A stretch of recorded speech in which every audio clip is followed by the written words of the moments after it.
जब श्री राम जी को कुत्ते ने बताया न्याय का अनोखा तरीका, वनवास के बाद रामचंद्र जी अयोध्या लौटे, तब उनके खूब धूमधाम से राज तिलक हुई।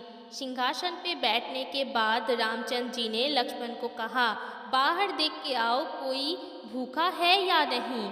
तो बाहर जाकर लक्ष्मण ने आवाज़ लगाई कि कोई भूखा है कि नहीं। कोई जवाब नहीं दिया। तो लक्ष्मण ने रामचंद्र जी को आकर बोले, बाहर कोई भूखा नहीं है। फिर से रामचंद्र जी बोले, ठीक से देखकर आओ खाना खाने से पहले कि बाहर कोई भूखा बैठा है या नहीं। फिर से लक्ष्मण बाहर गए और जाके आवाज़ लगाए और देखे कोई इंसान तो नहीं है, पर एक कुत्ता चिल्ला रहा था। यही बात आके वो रामचंद्र जी को बोले कि कोई इंसान तो नहीं है, पर एक कुत्ता बहुत ज़्यादा रो रहे हैं, शायद वो भूखा हो।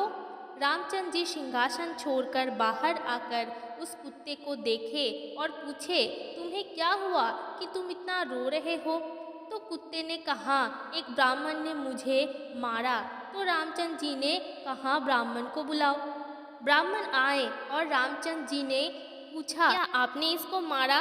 तो ब्राह्मण ने कहा, हाँ, ये रास्ते पर आता है, रास्ते के ऊपर लेट जाते हैं, जहाँ कहीं भी ये कुत्ते लोग सो जाते हैं, तो इसलिए मैंने इसको मारा।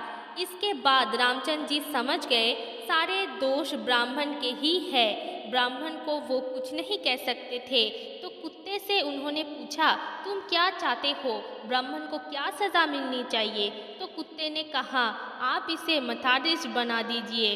तो रामचंद्र जी ने कहा, अगर मैं इसको मथाधीश बना देता हूँ तो इसके बहुत सेवा होगी और बहुत सारे चेले बनेंगे।